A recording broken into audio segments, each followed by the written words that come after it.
नमस्कार। सबसे पहले तो मैं ये कहना चाहूंगी कि कल जो हुआ वो लोकतंत्र के लिए एक बहुत बहुत बड़ी जीत रही।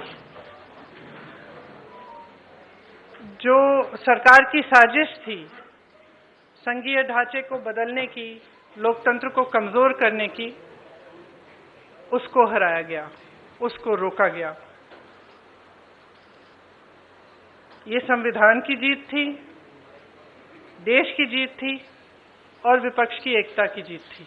और वो साफ साफ सत्ता पक्ष के नेताओं के चेहरों पर दिख रही थी, आप सबने भी देखा होगा। देखिए, गृह मंत्री जी और प्रधानमंत्री जी का भाषण सुन रही थी। कई बार दोनों ने अलग अलग मौकों पर अपने भाषण में कहा कि आप लोग अगर इसके साथ सहमत नहीं होंगे तो आप कभी यहाँ नहीं बैठ सकते, आप कभी सत्ता में नहीं आ सकते, आप कभी जीत नहीं सकते। और इससे बहुत साफ हो गया कि इनकी मंशा क्या थी। हम सब थोड़ा चौंके हुए थे कि अचानक ये सत्र बुलाया जा रहा है, विधानसभा चल रहे हैं 2 प्रदेशों में, अभी अचानक बुलाया जा रहा है, बड़ी जल्दबाजी की जा रही है। किसी को मालूम नहीं था एक दिन पहले तक कि क्या आने वाला है, मसौदे में क्या होगा। मसौदा सार्वजनिक करते हैं सिर्फ एक दिन पहले, ताकि हमें समय भी नहीं मिलता। तो हम सब सोच रहे थे कि ये सब क्या हो रहा है और क्यों हो रहा है। मेरे ख्याल से पूरी साजिश जो रची गई षड्यंत्र की तरह, कि किसी न किसी तरह से हमें सत्ता में रहना है। अगर अभी नहीं किया जाएगा तो 2029 तक जो ये करना चाह रहे हैं परिसीमन 2011 के जनगणना के आधार पर, वो नहीं खत्म हो पाएगा। तो ये सब करने के लिए एक तरह से प्लान बनाने के लिए कि परमानेंटली हम सत्ता में कैसे रह सकते हैं और कैसे करें, महिलाओं का इस्तेमाल करके महिलाओं के नाम पर हम आरक्षण लें।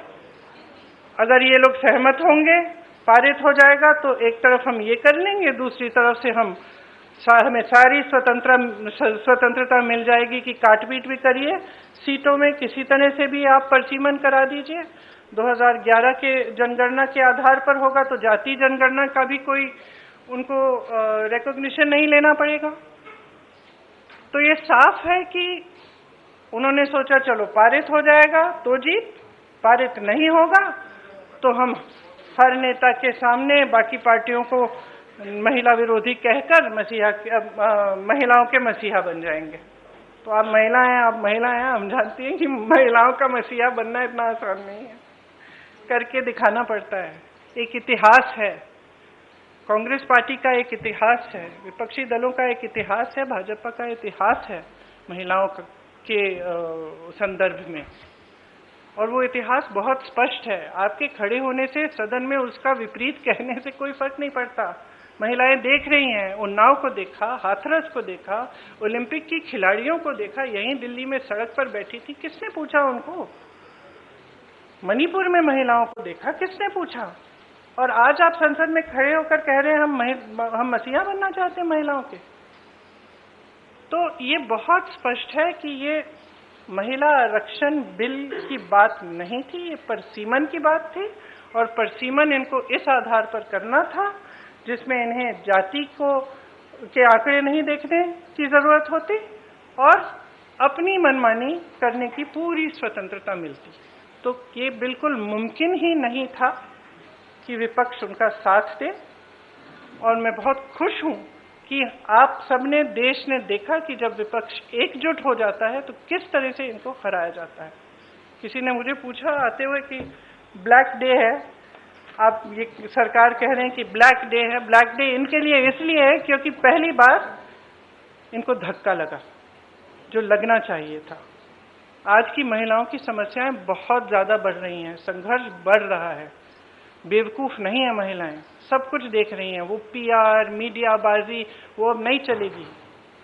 कुछ ठोस करना है तो आप 2023 में जो सर्वसहमति से जो विधेयक पास हुआ था, पारित हुआ था, सारे दलों ने उसका समर्थन किया था, उसको लाइए उसमें अगर कुछ एकाध संशोधन करना है छोटा, ताकि वो अभी लागू हो सकता है, करिए और उसको अभी लागू करिए।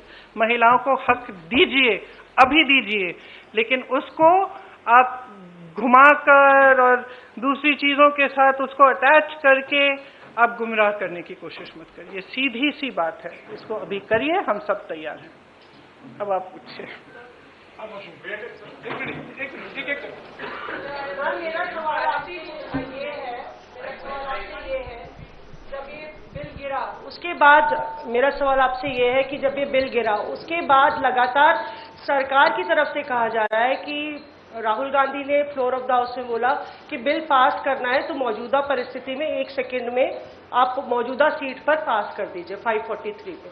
तो क्या विपक्ष उसके लिए तैयार होगा? अभी तो मैंने आपने बोला जो 2023 वाला बिल है, पर अगर मौजूदा सीट 543 है, वही तो है। 2023 का जो विधेयक है उसमें ये था कि इन्हीं सीटों में से आप 33% महिलाओं को देंगे। मैम उसमें लिखा था कि सेंसस के बाद डिलिमिटेशन होगा और उसके बाद तय की जाएगी, जो भी सीट होंगी उस पे 1/3 मिलेगा। तो यानी कि सीटें बढ़ती, पर नहीं, 543 में से ही था। तो उसके लिए आप लोग तैयार हैं? हाँ, बिल्कुल तैयार है। जी प्रियंका जी, दो दिनों तक हमने बहस देखी और अब क्रेडिट उधर से भी क्लेम किया जा रहा है, आप लोग भी दावा कर रहे हैं। नहीं, हम क्रेडिट का दावा नहीं कर रहे हैं। हम आपको इतिहास के बारे में बता रहे हैं। कांग्रेस पार्टी ने 1928 में शुरू की ये बात, और कांग्रेस पार्टी की ही ये बात थी जिस वजह से आज आजादी के पहले दिन से महिलाओं को भारत में वोट डालने का मौका मिला और अधिकार मिला। तो मैम सवाल ये था कि बीजेपी और एनडीए पूरे देश में अभियान चलाने जा रही है। आपने देखा कि कल शाम को प्रदर्शन हुए, देश भर में प्रदर्शन हमने देखा बीजेपी की तरफ से, और ये दिखाने की कोशिश है कि महिला विरोधी है कांग्रेस और इंडिया अलायंस। इसकी काट में आप लोगों की तरफ से क्या कोई अभियान चलाया जाएगा? क्या रणनीति होगी कांग्रेस की और इंडिया अलायंस की इसकी काट के लिए? जो बात आप कह रही है वो देश के आम लोगों तक कैसे ले जाएंगी? देखिए, जैसे मैंने कहा, देश की जनता जो है उसमें बहुत ही ज्यादा विवेक है। अगर इनको अभियान करना है पूरे देश भर में, खुलकर करें। लेकिन आज देश उस परिस्थिति में नहीं है जो 12 साल पहले था, और शायद कभी कभी ये होता है कि जब सत्ता बढ़ जाती है लोग सच्चाई नहीं बताते हैं नेताओं को। तो इस पूरे ये जो पूरा पिछले 2-3 दिनों में हुआ, इससे कुछ हद तक ये भी दिख रहा है कि ये समझ नहीं पा रहे हैं कि आज भारत बदल गया है। भारत की जनता देख रही है, समझ रही है कि मीडिया बाजी, पीआर बाजी, ये बड़े बड़े अभियान, इतना सारा पैसा डाला जाता है इसमें, ये चल नहीं रहा है। ये अब चल नहीं रहा है। कल बार बार अमित शाह जी कह रहे थे, आदरणीय अमित शाह जी कह रहे थे कि हमारी बातों पर भरोसा करिए। कोई भरोसा नहीं कर रहा है। असली पॉइंट तो ये है कि जनता का भरोसा उठ रहा है। तो आप जब कुछ कह रहे हैं तो उसको फेस वैल्यू पे जनता आज नहीं दे रही है। प्रियंका जी, कल जो कुछ हुआ उसके बाद जो बीजेपी कह रही है कि they will launch a country-wide campaign to dub the entire opposition, including the Congress, as anti-women. और जैसे आपने अमित शाह जी की बात करी, तो अमित शाह जी ने आपकी राजनीतिक सूझबूझ की भी बहुत तारीफ करी कल लोकसभा में। तो what would be your advice or the campaign, the Congress plan to counter this campaign? See, I think it's very, very clear. We are saying very, very clearly, and we will say this from every platform, we will say this in every state, not just the Congress party, but every party of the India Alliance will say it very, very clearly. Bring that 2023 legislation which was passed, make whatever change you want to get it done by 2029, we will fully support it. We will say this again and again, all over the country. And the other point that I was making in Hindi earlier was that things have changed for this government. It's very visible from their actions. Firstly, they are under a lot of international pressure. It's very, very clear. A lot of the actions they are taking, I don't think, as my brother has said multiple times, any Indian Prime Minister would have accepted the terms of the deal that they have done with the US. unless there was massive pressure. He is obviously under massive pressure. It is very obvious. So public is seeing this. The public continues to suffer with multiple problems. The price of gas, price of fruit, vegetables, everything has gone up, and especially the burden of this is on the shoulders of women. And it's across class, across caste. It does not matter whether you're a rich woman, poor woman, whether you live in an urban center, whether you live in the villages. Your problems are increasing. And there is nothing coming from the government to resolve them. So the public can see it. So they can take their Mahila Morcha in front of whoever's house they want. They can make as much tamasha as they want. This country has now awakened to the fact that they do not stand by their words. They cannot be trusted, and certainly women cannot trust them, because we have seen their attitude and their behavior on multiple occasions. So I think it's very clear. They can do what they like. The public is seeing everything very, very clearly. And the chronology of their, the last few days, the way they have brought this bill, the things they have attached to it, the delimitation, the 2011 census, it's very clear. They knew this bill is not going to be able to be passed. They just wanted the political credit. Simple as that. कई सवाल हैं, आपके पास वक्त है ना? हाँ, सीधा। पति का जन्मदिन है तो थोड़ा शॉर्ट रखिए। मैम ये सवाल ये है, मैम सवाल ये है, यहाँ पे विमेंस कर लेते हैं। Okay, after this one. Ma'am सवाल ये है कि आप लोग कह रहे थे कि ये वुमेन रिजर्वेशन बिल सिर्फ एक ढाल है, पीछे से एक मंसूबा डिलिमिटेशन पास कराना है। अभी भी डिलिमिटेशन बिल के लिए कल जब जो मंत्री किरण रिजिजू है उन्होंने कहा कि बाकी दो बिल अब मैटर नहीं करता है, इसको हम बाद में पुटअप करेंगे। डिलिमिटेशन की मैं बात कर रहा हूँ, उस पर आप लोग कैसे आगे इसको चीज रखेंगे? हमारा स्टैंड बहुत क्लियर है, पूरे अलायंस ने अपना स्टैंड बहुत क्लियर किया है, और इस वोट से और भी स्पष्ट हुआ है कि हमारी मानसिकता में, मानसिकता नहीं, हमारी समझ में ये जो बिल लाया गया और ये जो 3 दिनों की चर्चा चली, ये महिला आरक्षण की नहीं थी, ये परसिमन पर ही थी। और इस पर हमने सबने अपने विचार बहुत स्पष्टता से व्यक्त कर लिए हैं। अरे यू सेड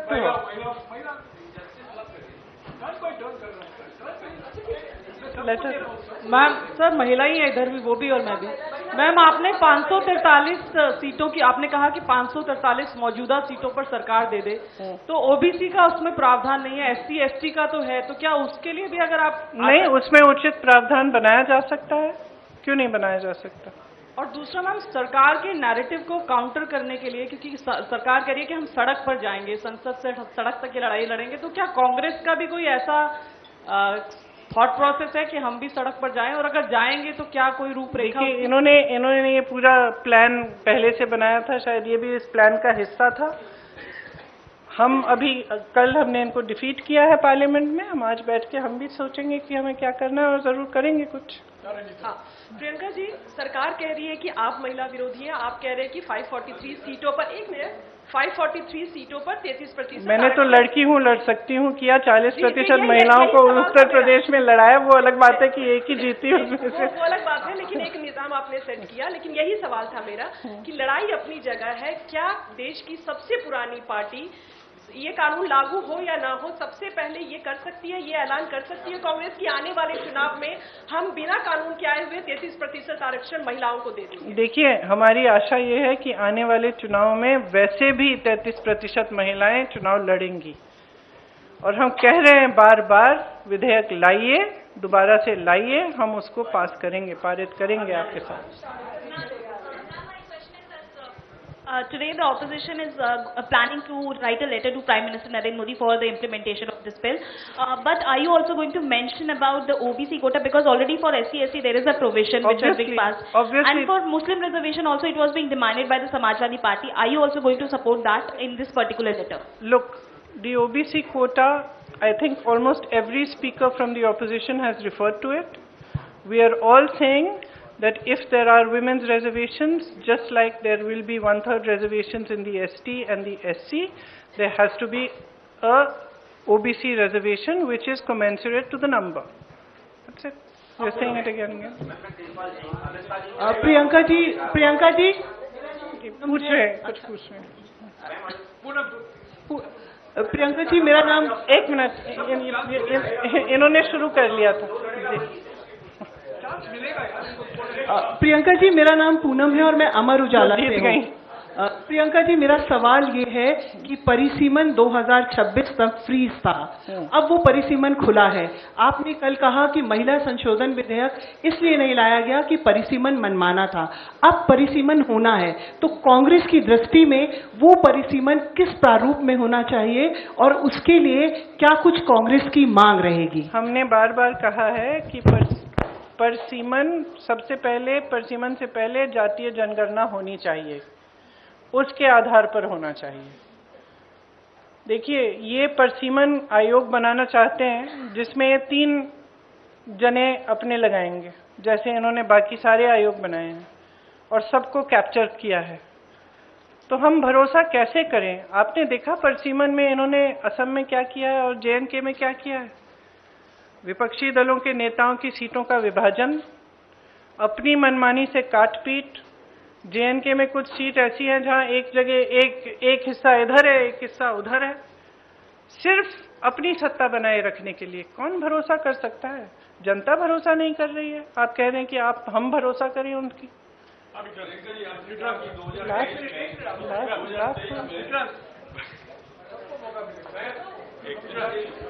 प्रियंका जी, जिस तरीके से 1971 में इंदिरा गांधी जी ने सोचा था कि दक्षिण भारत उत्तर भारत में डिवाइड ना हो, इसलिए सीटें उन्होंने उतनी ही रखी। इवन 2001 में अटल बिहारी वाजपेयी ने भी यही सोचा कि दक्षिण भारत उत्तर भारत के बीच में डिवाइड ना हो, उन्होंने भी फ्रीज रखा। तो क्या आप सरकार से डिमांड करेंगे कि सीटें वो 543 ही रखे, आगे ना बढ़ाए, जैसा कि इंदिरा जी ने और अटल जी ने कहा? देखिए, जैसे इंदिरा जी और अटल जी ने कहा और किया, उस पे फ्रीज की वजह थी। हम ये सिंपल बात कह रहे हैं कि ये जो आप प्रोपोर्शन को बदलना चाहते हैं, ये जो आप कुछ प्रदेशों को का वजन बढ़ाना चाहते हैं, जो छोटे प्रदेश हैं, जो साउथ के प्रदेश हैं, ये कहें कुछ भी, हम इनकी बातों पर भरोसा नहीं कर सकते। और अगर इन्होंने ऐसा किया कि छोटे प्रदेशों को, दक्षिण के प्रदेशों को का वजन इन्होंने कम किया, तो देश में बहुत ज़्यादा संकट पैदा करेंगे। तो इससे हम सहमत नहीं हो सकते। तो हम बिल्कुल इस पक्ष में हैं कि जैसा है वैसा ही रहना चाहिए, प्रोपोर्शन के तौर पर।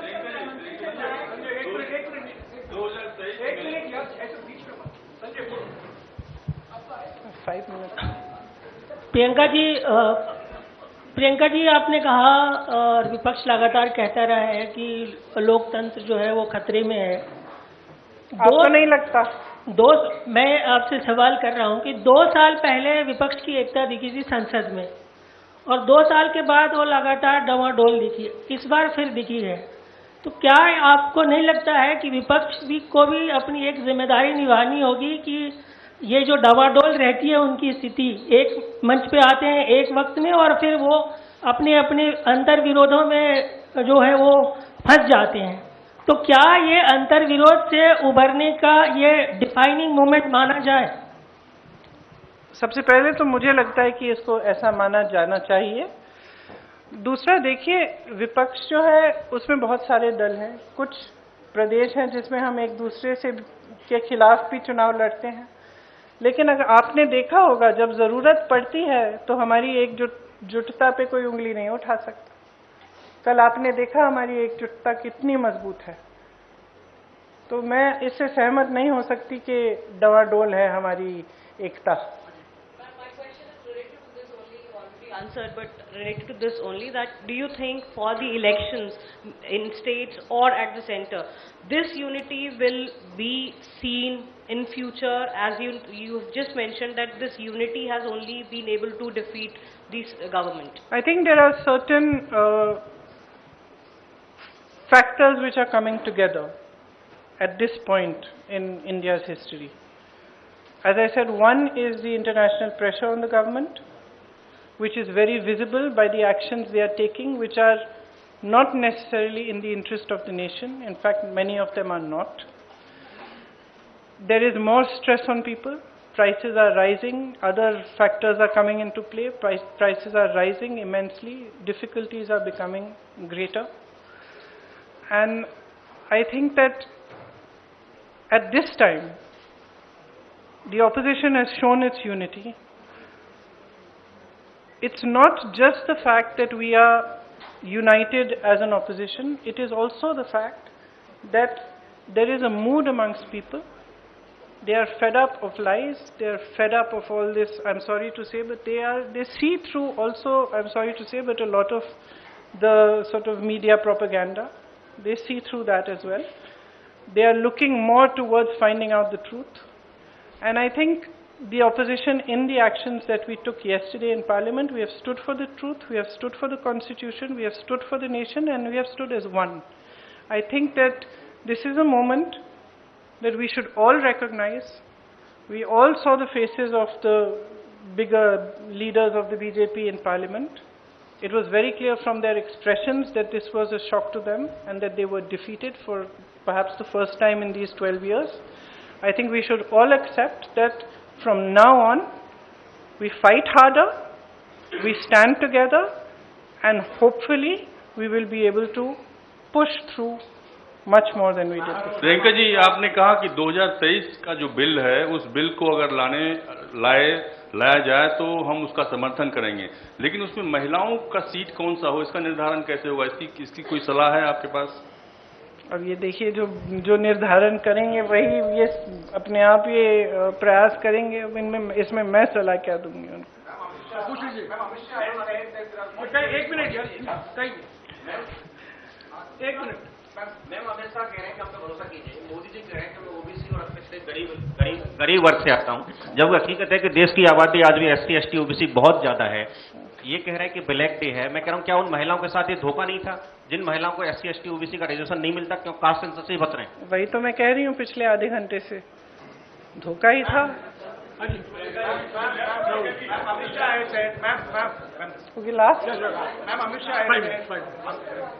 Shah says that there are 120 constituencies. 1 and 2. Amit Shah says there are 120 constituencies that have population of over 25 lakhs. He in fact listed Malkangiri also, that has 48 lakhs people. You may have some reservations about demilitation, but do you not believe that it's the need of the hour? Actually, no. Actually, I don't. I believe that that's the way it's being sold. And delimitation of seats of 20, 30, 40 has been done before. But a complete overhaul of Parliament, and that too in the hands of people who tend to have disregard for institutions, who tend to weaken every institution, including the Election Commission. How can you expect us to support this? It's not possible for anybody who loves democracy, who loves this country, to support such a thing. Ma'am, Neeraj के बाद Now he's asking.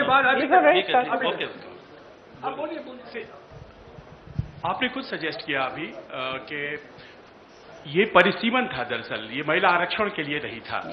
तो ऐसे में अब ये प्रश्न हो जाता है कि सीटों की संख्या को शायद 543 पे लड़ना नहीं चाहते, 850 पे लड़ना चाहते हैं। तो आपको क्या ये लगता है कि they feel jittery about fighting on 543 since आप लोगों ने अचीव कर लिया था 235, विच इज लाइक इंडिया के पास 235 और उनके पास 240? No, I don't think they're jittery about fighting 543. I think firstly the men are trying to reserve their own seats, right? So that their 5 out of 543, their seats don't go to women.